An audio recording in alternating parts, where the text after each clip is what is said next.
नमस्कार दोस्तों, मेरा नाम है शुभम उपाध्याय और आप देख रहे हैं नुक्ता चीन। आज बात करते हैं हॉटस्टार पर रिलीज हुई नई वेब सीरीज आर्या के बारे में। ये बात तो करेंगे ही कि आर्या की क्या अच्छाइयां हैं और क्या कमियां हैं, लेकिन साथ ही इसे मौलिकता की कसौटी पर भी तौल कर देखेंगे, क्योंकि अगर सिनेमा एक आर्ट फॉर्म है तो ये जरूरी है कि इस पर बात हो कि बतौर एक आर्ट कोई फिल्म या सीरीज कितनी ओरिजिनल है, कितनी मौलिक है, या फिर आज भी हमेशा की तरह विदेशी सिनेमा को हम लोगों के लिए हिंदी में फोटोकॉपी करके ही पेश किया जा रहा है।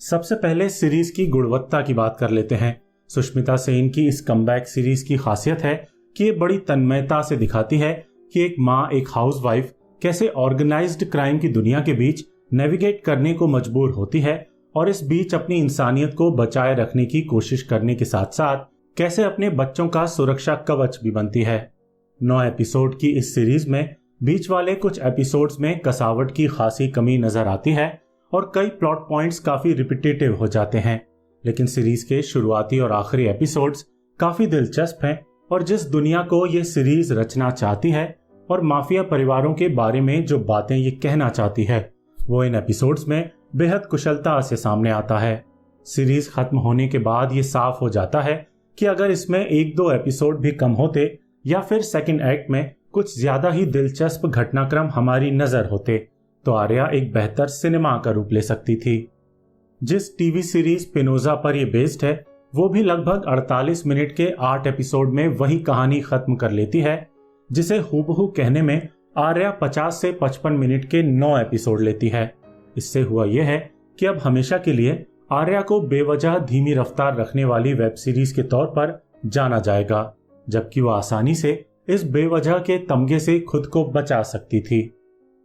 आर्या की एक खूबी तो यह भी है कि वो इंसानी रिश्तों को उनकी खूबसूरती, उनके खुरदुरेपन के साथ बेहद कुशलता से रचने में कामयाब रहती है। ऑर्गेनाइज्ड क्राइम की दुनिया से ताल्लुक रखने वाले परिवार और यार दोस्तों के बीच के डायनामिक्स को इस सीरीज ने उसी कुशलता से उकेरने की कोशिश की है जैसे कि हम माफिया फैमिलीज पर बनी कई महान फिल्मों और सीरीजों में देख चुके हैं।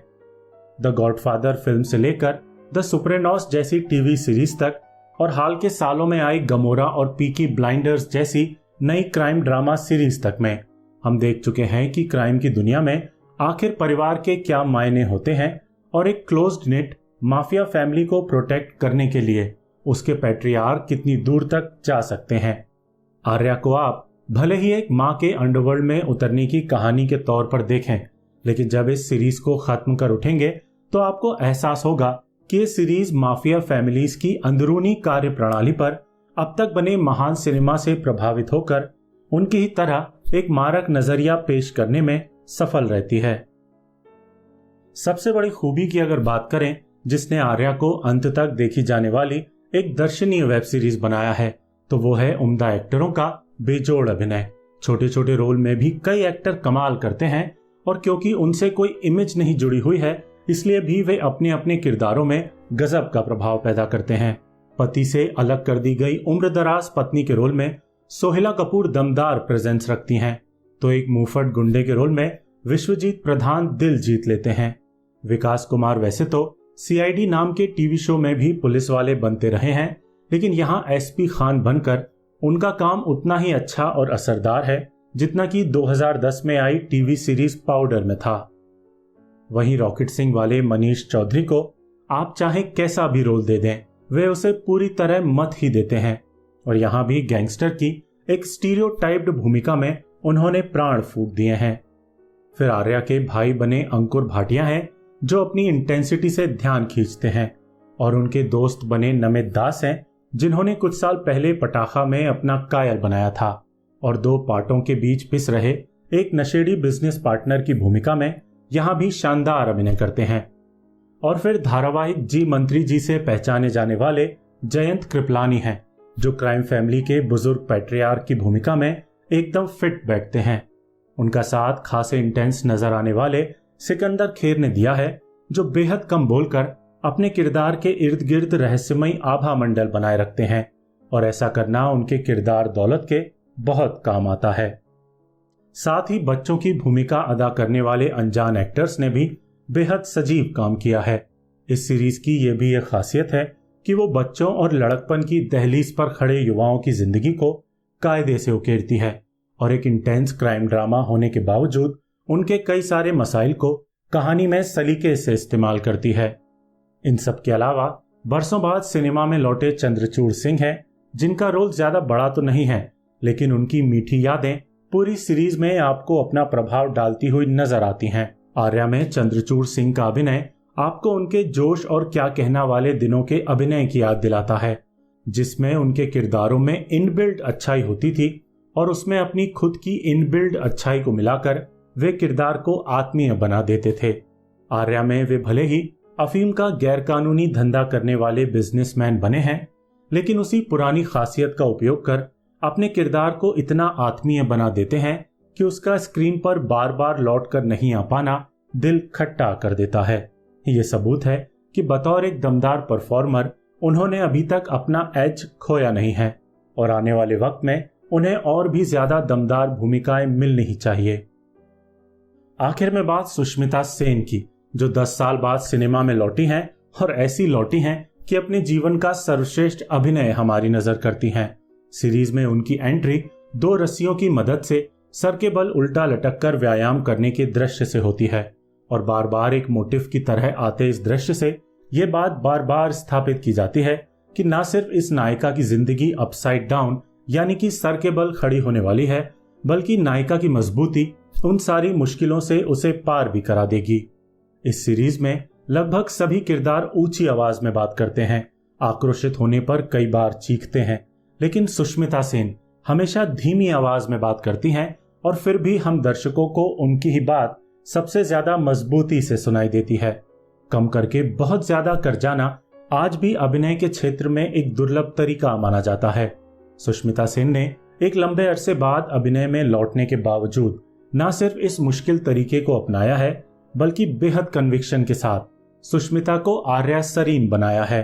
आप उनके दमदार अभिनय की वजह से ही किरदार की यात्रा से आखिर तक जुड़े रहेंगे और तमाम कमियों के बावजूद उन्हें बतौर आर्या अगले सीजन में भी जरूर देखना चाहेंगे।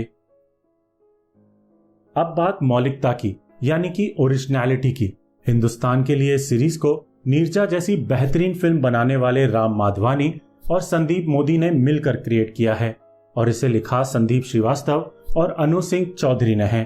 ट्रेलर आने के वक्त से ही सीरीज ने शराफत से बता दिया था कि एक डच सीरीज पिनोजा पर बेस्ड है, लेकिन दिक्कत यह है कि आर्या सिर्फ पिनोजा पर बेस्ड नहीं है, बल्कि वो ज्यादातर वक्त सीन दर सीन, संवाद दर संवाद और घटनाएं दर घटनाएं बस पिनोजा से लेकर उन्हें हिंदी में दोबारा रिक्रिएट करती है। यानी कि असलियत में आर्या पिनोजा का हिंदी अनुवाद भर है, जिसमें ओरिजिनलिटी रत्ती मात्र नहीं है।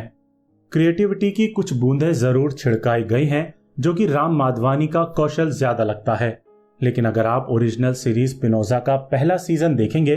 तो आसानी से समझ लेंगे कि स्क्रिप्ट के लेवल पर, लेखन के स्तर पर इस सीरीज में खास कुछ भी नया नहीं जोड़ा गया है।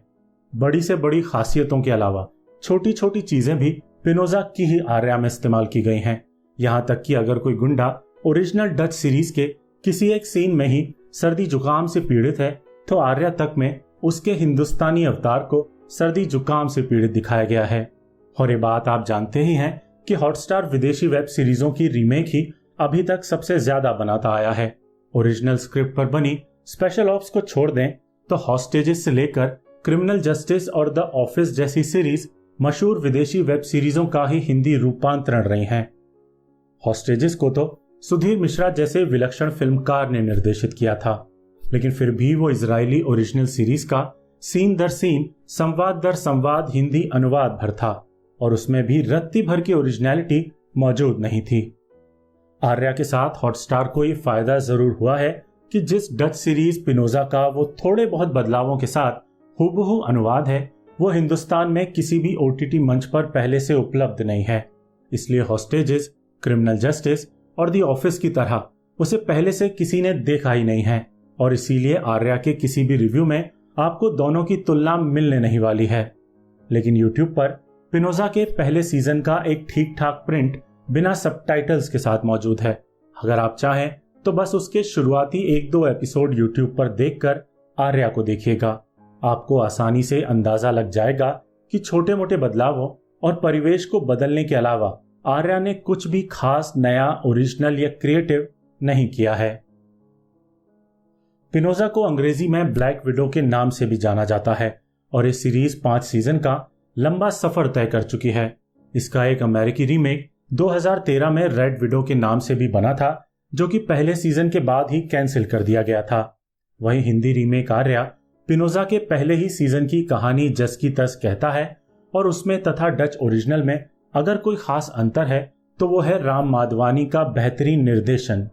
अगर आपने नीरजा देखी है तो सिनेमेटोग्राफी से लेकर पुराने हिंदी गानों के ज़हीन उपयोग तक में आपको राम माधवानी के निर्देशन की छाप साफ नजर आएगी। माधवानी साहब ह्यूमन इमोशंस को उभारने में भी खासे सिद्धहस्त हैं, इसलिए उन्होंने आर्या के कई दृश्यों में इमोशंस को एनहांस किया है जो कि ओरिजिनल में मौजूद नहीं है और इससे आर्या को अच्छी डेप्थ भी मिलती है।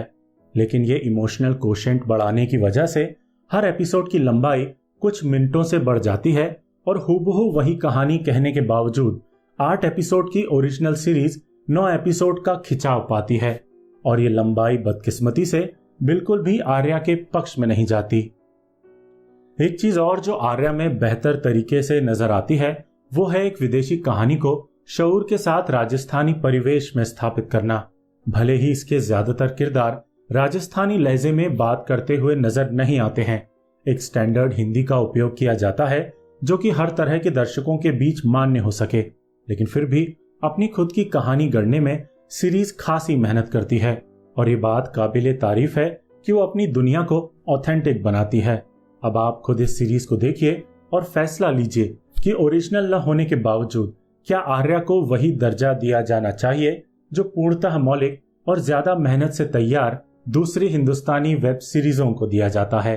धन्यवाद।